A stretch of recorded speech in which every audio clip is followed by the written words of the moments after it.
एक बार भगवान शिव उस वट वृक्ष के नीचे पहुंचे। वृक्ष को देखकर मन में बड़ी प्रसन्नता हुई। अपने हाथों से आसन डाला और विराजमान हुए सहज मुद्रा में। मैंने आपसे अभी कथा के बीच में एक दिन चर्चा की, मैया शबरी के नौधा भक्ति के उस आखिरी चौपाई को मैंने उठाया और आपसे निवेदन किया था कि सरल बनना बहुत कठिन है। सहज हो जाना, सरल हो जाना, ये दोनों चीजें दिखती जितनी सरल हैं, होती उतनी ही ज्यादा कठिन है। भगवान भोलेनाथ सदैव सहज रहते हैं। सहज का मतलब जो आप घर के भीतर हो वही आप घर के, और जो आप बाहर हो वही घर के। हम सहज नहीं होते, हम दरवाजे के अंदर कुछ और होते हैं, दरवाजा खुलते ही कुछ। हम सहज नहीं होते।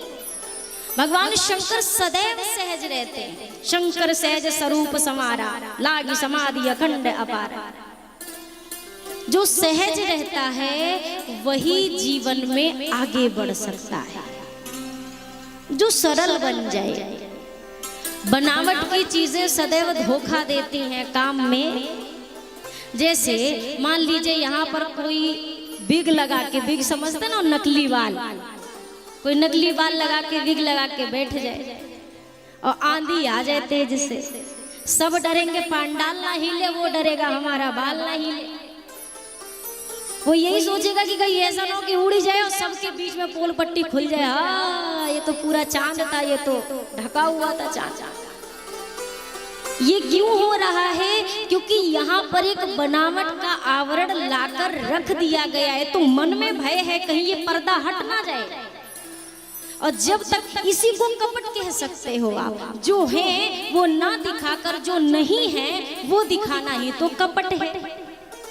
मैं जो नहीं हूं वो आपको दिखाऊं तो ये मेरा कपट होगा। और जहां पर कपट होते हैं भगवान वहीं से दूर से कह देते हैं, भाई तू अपनी जगह मजे कर, मैं यहीं पे ठीक हूं। कपटी व्यक्ति कभी भी ईश्वर को नहीं पा सकता है। ठाकुर जी आएंगे ही नहीं, क्योंकि ठाकुर जी को और तो चीजें चलो बर्दाश्त भी है। ठाकुर जी यहाँ तक कहते हैं कोई लाखों लाखों हत्या करके भी मेरे पास आ जाए, मेरे शरणागत हो जाए, मैं स्वीकार कर लेता हूँ। लेकिन ठाकुर जी ने साफ शब्दों में कहा है, मोहि कपट छल छिद्र ना, सख्त मुझे ये चीज नापसंद है। मैं कपट को पसंद नहीं करता, मैं छल और छिद्र को पसंद नहीं करता हूँ, ये मुझे बिल्कुल अच्छी नहीं लगती। तो प्रयास करिए कि ऐसे बन जाए कि अपने अंदर के कपट को समाप्त कर ले, भीतर का दिखावा चला जाए। अच्छा, दिखाते भी किस लिए हैं? किस लिए दिखाते हैं? कि समाज में हमारा बनेगा मान सम्मान, गरिमा बढ़ेगी। लेकिन सत्य कहूं, आप जितने बड़े पद पर बैठे उतने सहज कार्य को अगर आप करेंगे तो आपकी गरिमा और भी ज्यादा बढ़ जाएगी, और ज्यादा बढ़ेगी। जैसे आप कोई बहुत बड़े नेता बन जाओ और नेता बनने के बाद एक दिन आप ऐसे चांद रानी में आओ, अरे इतनी अस्वच्छता है, लाओ मैं झाड़ू लगाऊंगा। हम लोग रोज अपने घर में झाड़ू लगावे, कोई फोटो ना खींचता। और एक दिन अगर उनने झाड़ू पकड़ लिया, सारे न्यूज़पेपर के फ्रंट पे छपेगा, आज फला नेताजी ने अपने हाथों में झाड़ू लेके झाड़ू। क्यों छपा भाई? क्योंकि वो जो कार्य था ना, वो उनके औहदे से बहुत छोटा कार्य था, पर उस छोटे कार्य को वो करके बहुत और बड़े बन गए, और बड़े बन गए। बड़ा व्यक्ति वो नहीं होता जो स्वयं में अपने से छोटों को अपने से दूर रखे। बड़ा वो होता है जिसके साथ एक छोटा भी खड़ा होकर अपने को बड़ा महसूस कर ले, वो इंसान बड़ा होता है। वो उसका असली बड़प्पन होता है। बाबा ने सहज मुद्रा में आकर आसन ग्रहण किया।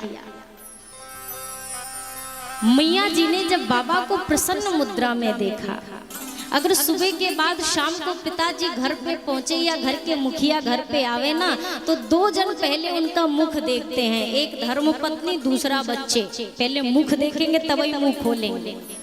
मुख क्यों देखेंगे? कि पहले देख ले कि हाव भाव ठीक ठाक है कि अगर सब कुछ इधर ठीक है तब तो कुछ बोलेंगे, और ठीक नहीं है तो फिर भैया मुंह बंद रखो, बोलना उचित।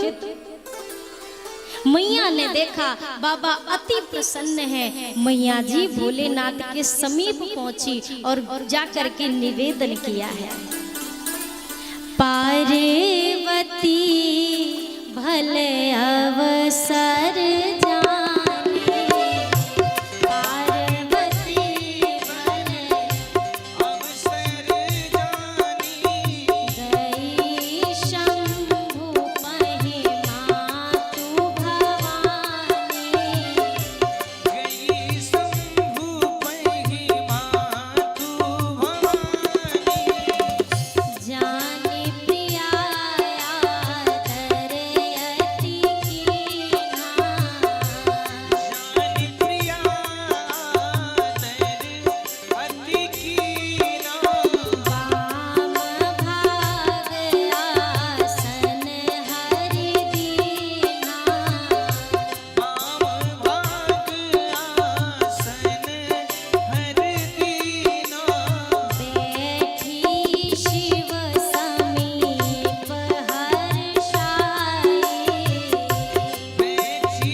भल अवसर जाने। भल भल का मतलब कहे तो सुअवसर देखकर, उचित अवसर देखकर मैया बाबा के पास पहुंची, प्रणाम किया। एक बात बताई, अगर पति पत्नी दोनों समक्ष उपस्थित हैं तो किसको किसका सम्मान करना चाहिए? पति को पत्नी का सम्मान करना चाहिए कि पत्नी को पति का? जोर से बोलिए, ये ना बोलेंगे क्योंकि मामला थोड़ा सा सेंसिटिव है ये वाला, है ना।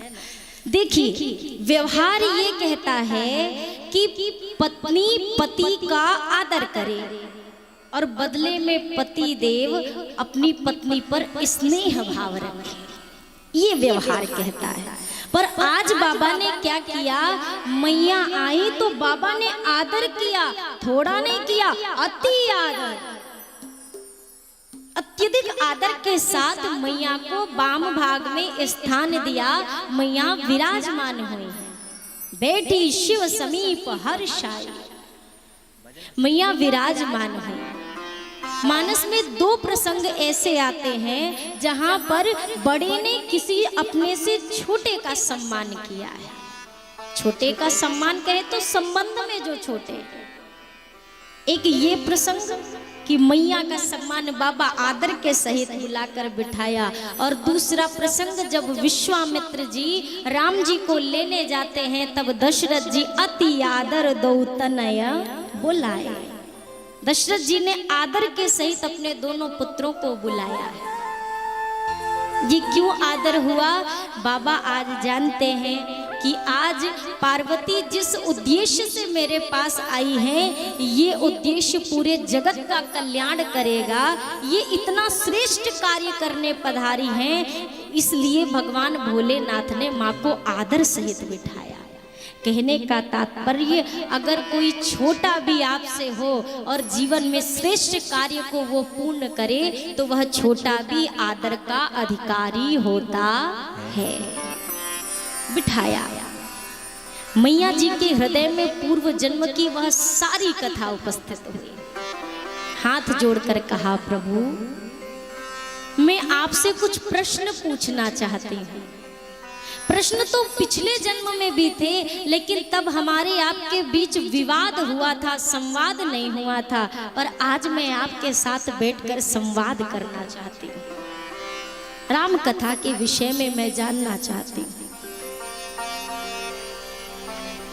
अगर आप कहते हैं कि वह ब्रह्म जो निर्गुण निराकार है वही साक्षात ब्रह्म होता है, तो एक बात बताइए, जो निर्गुण निराकार ब्रह्म है, अगर वो ब्रह्म है तो राजा के पुत्र कैसे बने, और अगर राजा के पुत्र हैं तो वो ब्रह्म कैसे हुआ? ये सारी चीजें सुनकर और पूर्व जन्म में देखकर मेरी मति समझ नहीं पा रही कि मैं क्या निर्णय लूं, इसीलिए आपके शरण में आई हूं। आप बताइए। जो नृप तनय तो ब्रह्म किमि नारी विरह मति भो, ऐसा कैसे संभव है?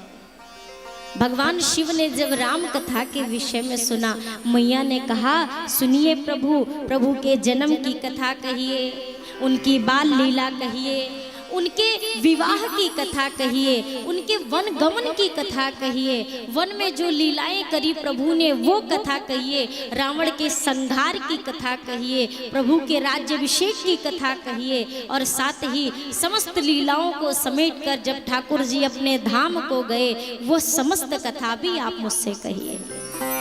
सारे प्रश्नों को एक के बाद एक पूछा, और पूछने के बाद अंत में कहा, जो पूछा वो तो बताइएगा, जो नहीं पूछ सकी उसको भी छुपाना नहीं, सरकार बता देना। जैसे ही राम कथा के विषय में सुना, हर ही राम चरित सब आए, प्रेम पुलकी लोचन जल छाए। हर ही रामचरित सब आए। भोलेनाथ के हृदय में पूरा का पूरा राम जी का चरित्र उतर गया, पूरा चरित्र उतर गया। नेत्रों को बंद कर लिया बाबा ने, ध्यानस्थ हो गए, ध्यानस्थ हो गए। कुछ क्षणों के बाद बाबा पुनर्बहिर्मुखी हुए और मैया से कहा, हे पार्वती, आप धन्य हैं। आज तो आपने जो कृपा की है ना इस संसार पर, आज ये ऋण आपका संसार कभी भी नहीं चुका पाएगा जो आज आपने कार्य किया है पार्वती।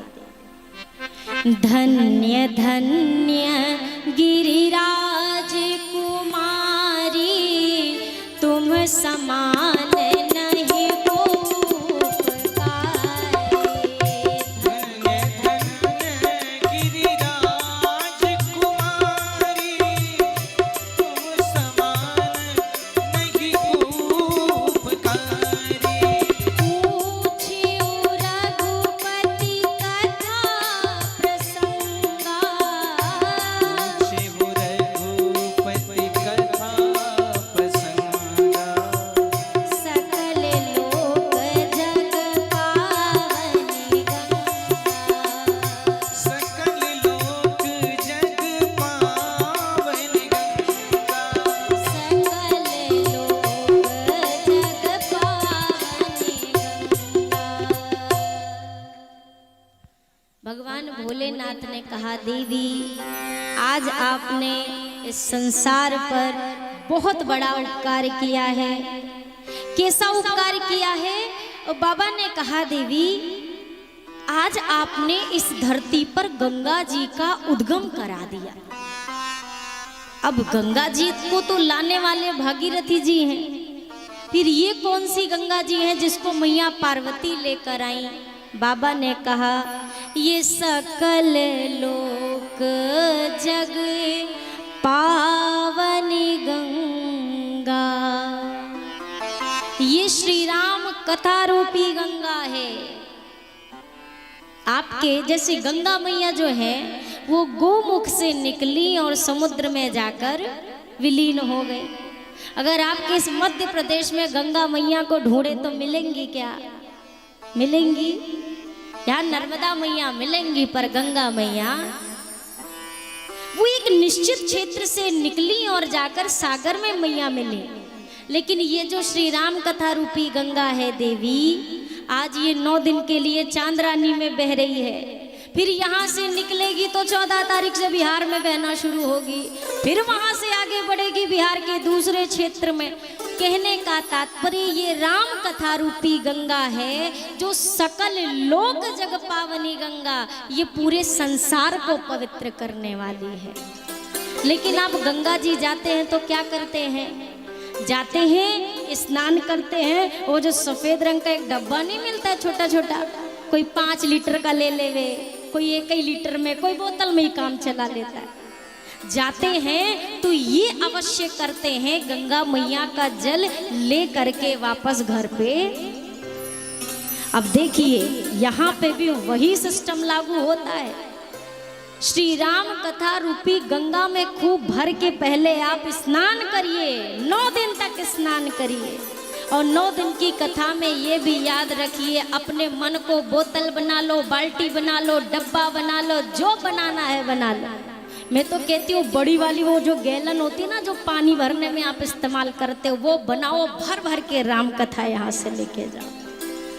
लेके जाना है जैसे गंगा मैया में जाते हैं, बस ये उसमें ख्याल रखते हैं कि कहीं डूब ना जाए। पर याद रखना, यहाँ पे ये मत सोचना कि डूब ना जाए। ठाकुर जी से प्रार्थना करना, भगवान डुबा दे। यहाँ जो डूबेगा वही तर जाएगा, वही पार हो जाता है।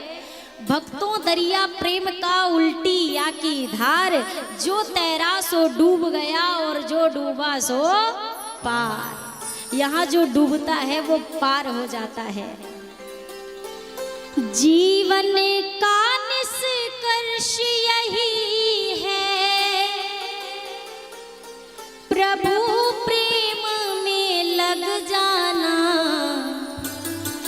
आओ सब मिल बैठो प्यारे, राम कथा सुन कर जाना। आओ सब मिल बैठो प्यारे, राम कथा सुन कर जाना। जीवन का निष्कर्ष यही है, जीवन का निष्कर्ष यही है, प्रभु प्रेम में लग जाना। आओ सब मिल बैठो प्यारे, राम कथा सुन कर जाना। आओ सब मिल बैठो प्यारे, राम कथा सुन कर जाना।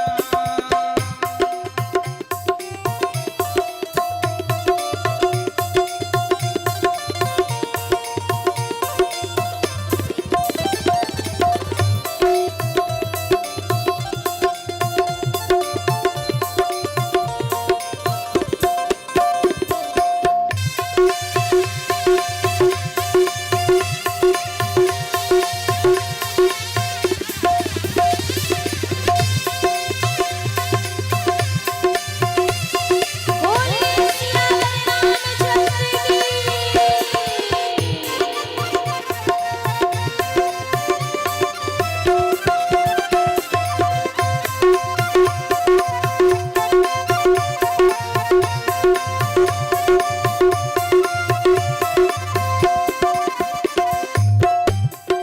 राम कथा की पावन गंगा अविरल बहती जाए, अविरल बहती जाए, अविरल बहती जाए। प्रेम भाव की शीतल लहरें भीतर तक नहलाए। भीतर तक नहलाए, भीतर तक नहलाए। कुछ बातें सुन के जाना कुछ रे, बातें सुन के जाना, और कुछ बातें सुन के जाना, और कुछ बातें लेकर जाना। आओ सब मिल बैठो प्यारे, राम कथा सुन कर जाना। आओ सब मिल बैठो प्यारे, राम कथा सुन कर जाना। भैया पीछे वालों, और हम आपसे कोई काम काज यहाँ ना करवाएंगे, खेत में हल भी ना चलवाएंगे, कच्चू ना करवाएंगे, बस ताली बजवाएंगे और गवाएंगे। जरा प्यार से सब पीछे तक ताली बजवाइए सभी लोग, और गाते हुए कहिए, आओ सब मिल बैठो प्यारे, राम कथा सुन कर जाना। आओ सब मिल बैठो प्यारे,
उसी प्रकार से मेरे गोस्वामी जी ने भी भगीरथ जी की तरह ही जो यह तप साधा, अपने जीवन को साधा, उसकी कृपा से आज ये राम कथा रूपी गंगा हमें आपको मिली है।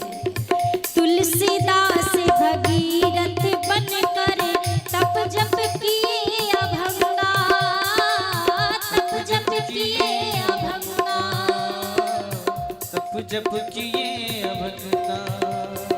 तब जाकर मानस से निकली पाप नाशिनी गंगा, पाप नाशनी गंगा, पाप नाशनी गंगा। राम कथा गंगा में भक्तों, राम कथा गंगा में भक्त, अज राम कथा गंगा में भक्तों, राम कथा गंगा में भक्तों। डूबते डूबते तर जाना, आओ सब मिल बैठो प्यारे राम कथा सुन के जाना। आओ सब मिल बैठो प्यारे, राम कथा सुन कर जाना।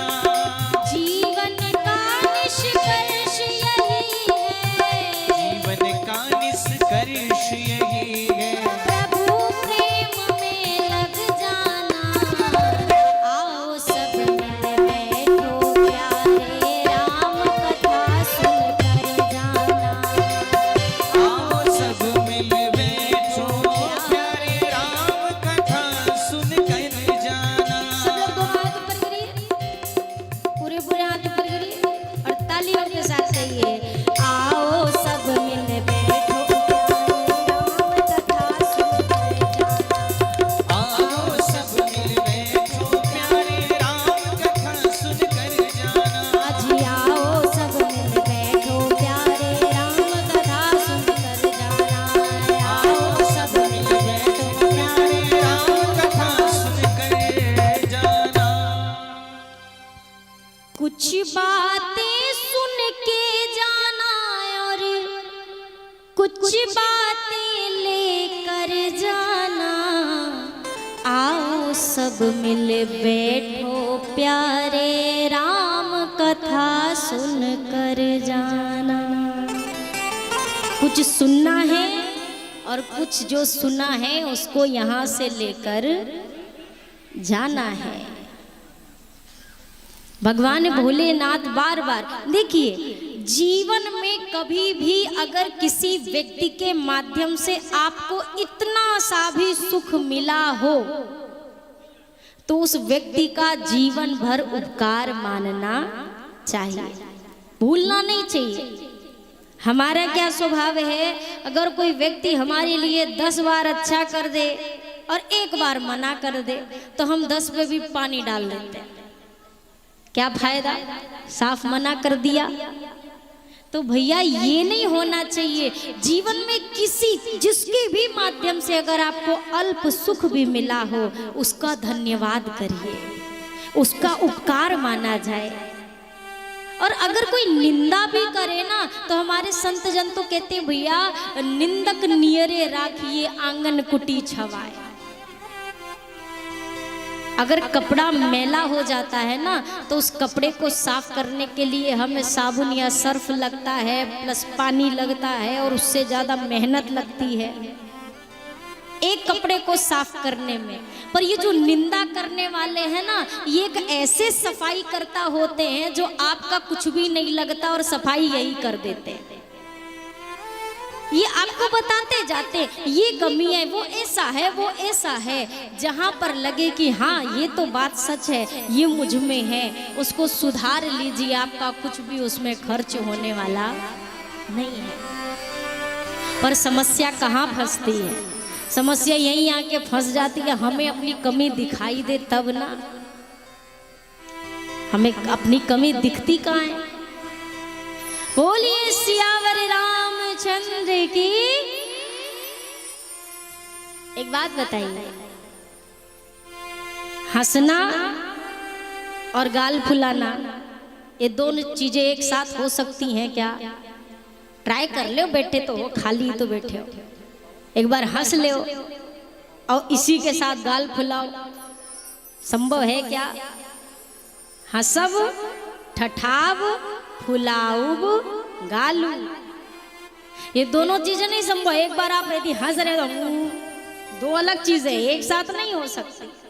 जैसे वो दो चीज एक साथ नहीं हो सकती, वैसे यहाँ पे भी दो चीज एक साथ नहीं हो सकती। या तो आप बोल लो या तो हम बोलेंगे। हम दोनों बोलेंगे तो सुनेगा कौन? समस्या है ना। हम दोनों बोलेंगे तो सुनेगा कौन? या तो आप यहाँ बोल सकते हैं या तो सुन सकते हैं, दो में से एक चीज होगी। अब ये आप सुनिश्चित करिए कि आप बोलो कि हम बोले। हम बोले तो आप चुप हो जाओ, सब लोग चुप हो जाओ। बोलिए सियावर रामचंद्र की। आप लोग ना भुलवा देते हो बोल बोल के। जब कुछ बोलने का क्रम शुरू होता है ना तो चाशनी देखी है? चाशनी का तार ऐसे चेक करते हैं ना। तार अगर एक बार टूट जाता है तो लाख ऐसे ऐसे ऐसे ऐसे ऐसे ऐसे करते रहिए, दोबारा जोड़ने वाला सो भूल गया तो भूल गया। इसीलिए प्रार्थना करती हूँ आप सहयोग करेंगे तभी ना कुछ होगा काम। तो मैं निवेदन कर रही थी आप सभी से, भगवान शंभु ने मैया जी को कथा सुनाना प्रारंभ किया। देवी, निर्गुण निराकार ब्रह्म के विषय में आपने पूछा तो बिनु पद चलई सुनई, बिनु काना कर, बिनु करम करई, विधि नाना आनंद रहित सकल रस भोगी, बिनु बानी बक्ता बड़ जोगी। जो इन सभी लक्षणों से परिपूर्ण है ऐसा निर्गुण ब्रह्म है। बिना पग के चल सकता है, गति कर सकता है, बिना श्रवण के बहुत अच्छा श्रोता है, बिना वाणी के बहुत अच्छा वक्ता है, बिना नेत्रों के सब कुछ देख सकता है। ऐसा है वो निर्गुण ब्रह्म।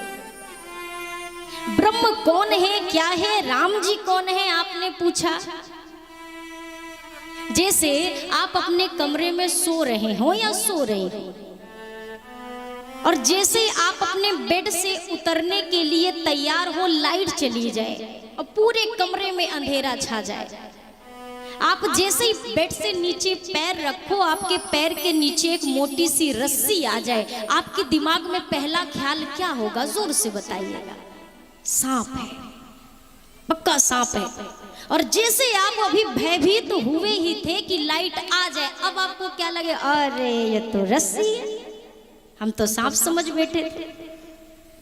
भोले बाबा कहते हैं देवी, ठीक उसी प्रकार जैसे ये जो संसार है ना, ये तब तक सच्चा लगता है जब तक राम जी की भक्ति रूपी प्रकाश का जीवन में आना नहीं होता है, तब तक ये संसार सच्चा लगता है।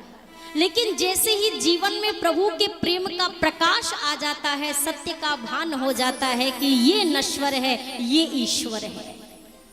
राम जी वही प्रकाश है देवी, जो मन की इस भ्रांति को मिटा देते हैं, दूर कर देते हैं। निर्गुण ब्रह्म के विषय में बताने के बाद बाबा ने कहा, देवी आप कहती हैं कि भगवान का इस धरती पर क्यों आना हुआ, तो मुझे तो देखिए भगवान के आने के बहुत सारे कारण हैं। सबकी चर्चा करूं तो शायद पूरा जीवन भी हमारा आपका कम पड़ जाए। बाबा ने भी मुख्यतः 5 कारण उठाए कि देवी प्रभु के आने के जो 5 कारण है पार्वती में, उसकी चर्चा आपसे करता हूं। मुख्यतः 5 कारण। प्रारंभ कैसे हुआ? जब पृथ्वी पर धर्म की हानि होती है, अधर्म में वृद्धि होती है, तब तब प्रभु इस धराधाम पर अपने भक्तों के लिए पधारते। मेरे भोलेनाथ ने कहा, जब जब हो ही धर्म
जब जब होई धर्म के हानि, बाढ़े असुर अधम अभी माने, तब तब प्रभु धरि विविध शरीरा, हरहि कृपा निधि सज्जन पीरा।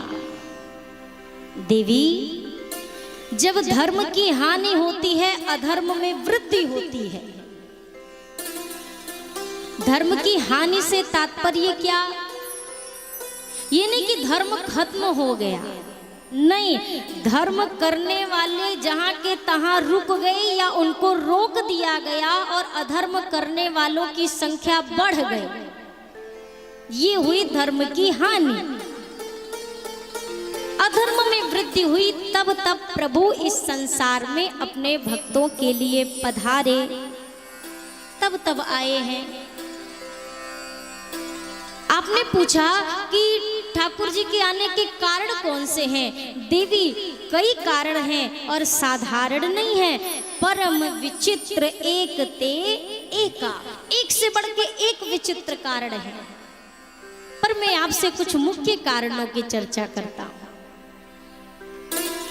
अगर प्रारंभ में ही इस बात को समझा जाए कि ठाकुर जी के आने का मूल उद्देश्य क्या है, आप सारी कथाओं का अगर सार तत्व निचोड़ कर निकालेंगे तो आपको एक चीज मिलेगी कि इस संसार में प्रभु का आना सिर्फ और सिर्फ अपने भक्तों के प्रेम के वश हुआ है।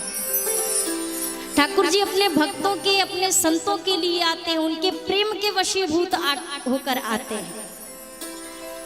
केवल रावण को मारना उद्देश्य नहीं हो सकता है। ये तो वो है कि भ्रिकुटी विलास सृष्टि लय हुई। ठाकुर जी अपनी भौहों को भी टेढ़ा कर देना तो सृष्टि सर्वनाश हो सकती है और सद्या निर्मित हो सकती है। लेकिन ठाकुर जी आए क्यों? ठाकुर जी कहते हैं, तुम सारिखे संत प्रिय मोरे, धरो देह नहीं आन हो रे। मुझे हे विभीषण जी आपके जैसे संत बहुत पसंद हैं, प्रिय हैं, और ऐसे ही संतों की वजह से मैं धरती पर आता हूं। अब हम थोड़ा सोच में पड़ जाएंगे। पहले ये समझिए कि संत कौन है, संत का मतलब क्या है। किसी संत ने एक बड़ी अच्छी बात कही, साधु होना कठिन है, चढ़ना पेड़ खजूर, जो चढ़े सो चाखे प्रेम रस, और गिरे तो चकना चूर। साधु होना, बोलिए क्या है? कठिन है। साधु होना कठिन है। ये नहीं लिखा कि साधु बनना कठिन है, बनना आसान है। ये सारे सब चेंज करके बढ़िया डाल लो, कुछ और बन गए। काली नेवी भी बन गया था, पर हुआ क्या? बना था, हुआ नहीं था। होने में और बनने में उतना ही अंतर है जितना अंतर ये जमीन और ऊपर आसमान। साधु होना कठिन है, बनना आसान है। तो करें क्या? हम साधु बनते हैं, पर हो, क्योंकि साधु बना थोड़ी ना जाता है। संतत्व तो एक ऐसी चीज होती है जो अपने आप आ जाती है, अपने आप समय के अनुसार। आप दुनिया में हो, दुनिया में रहते रहते कब आपका मन दुनिया की चीजों से हटने लगे और ठाकुर जी में लगने लगे, समझ जाना। आप हो तो गृहस्थ आश्रम में, पर आप किसी बैरागी से कम नहीं हो। संसार में रह करके भी वैराग्य हो सकता है, हो सकता है।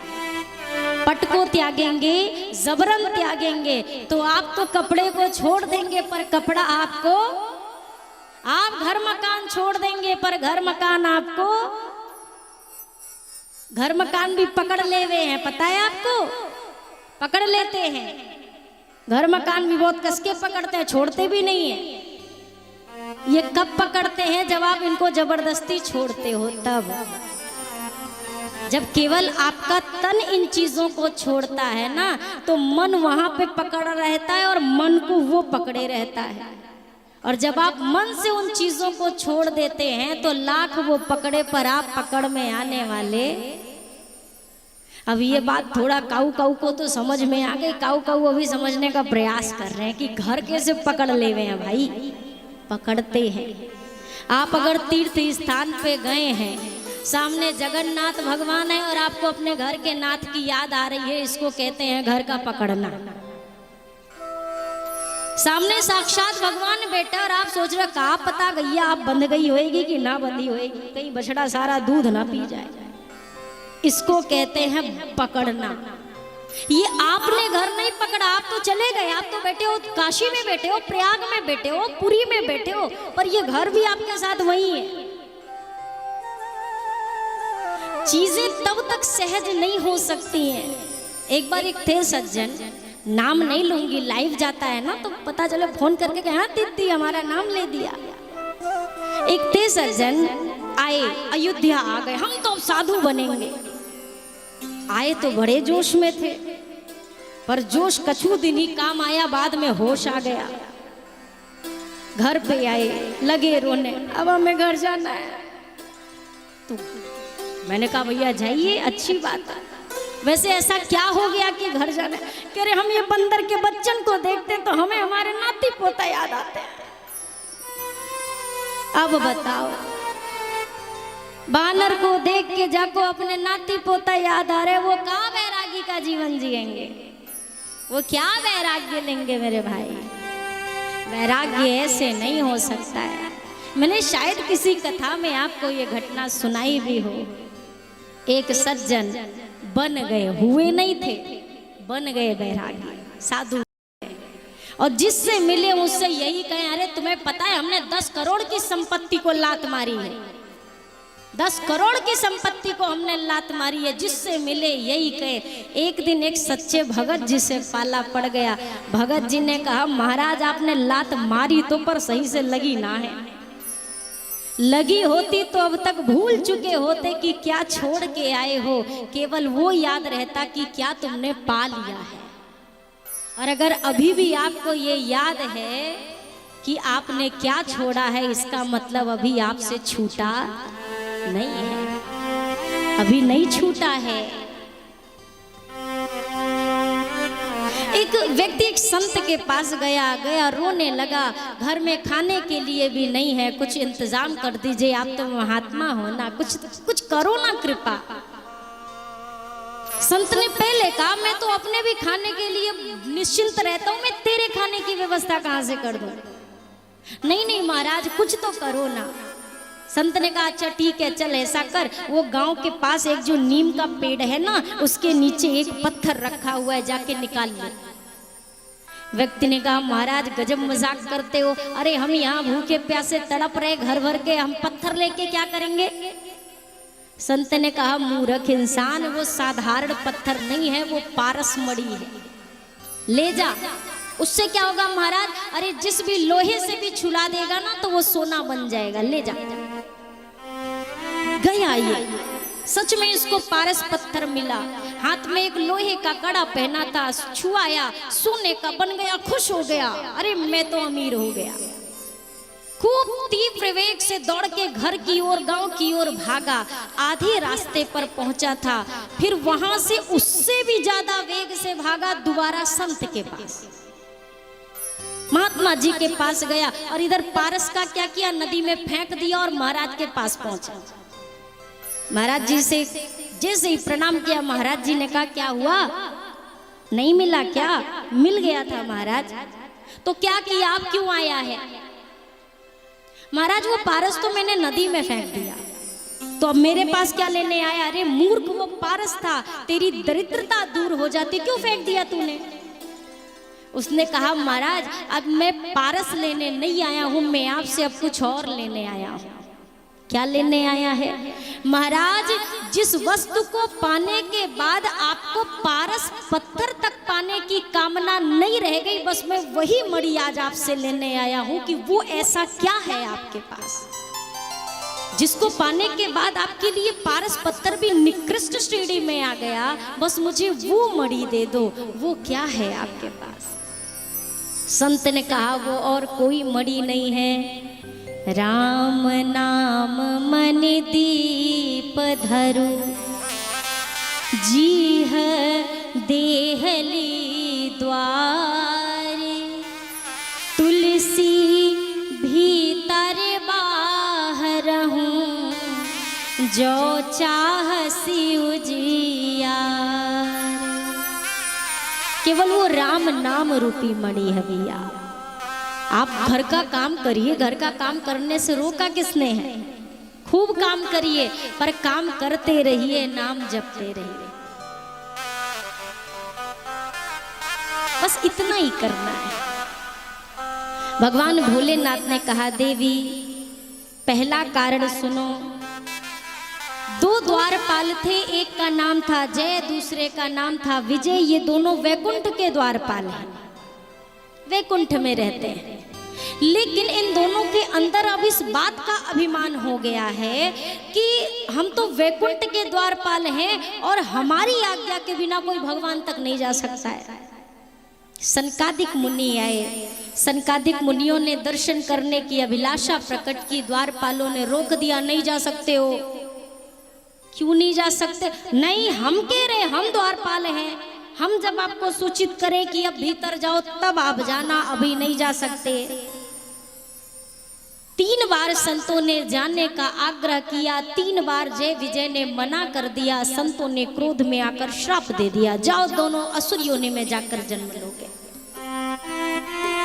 भीतर बैठे सरकार सुन रहे थे, बाहर आए, अरे ये मेरे अपने हैं, श्राप क्यों दे दिया आपने? और ऋषिवर ने कहा, प्रभु अब श्राप दे तो दिया, अब ये झूठा नहीं हो सकता। अच्छा, इनकी मुक्ति का उपाय बताइए।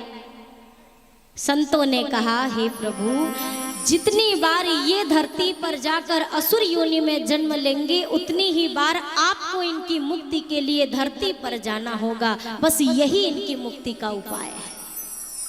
और 1 जन्म नहीं, 3 जन्म तक ये धरती पर असुर योनि में जन्म लेकर आएंगे। 1 जन्म में सतयुग में ये दोनों भाई हिरण्यकश्यप हिरण्याक्ष बने।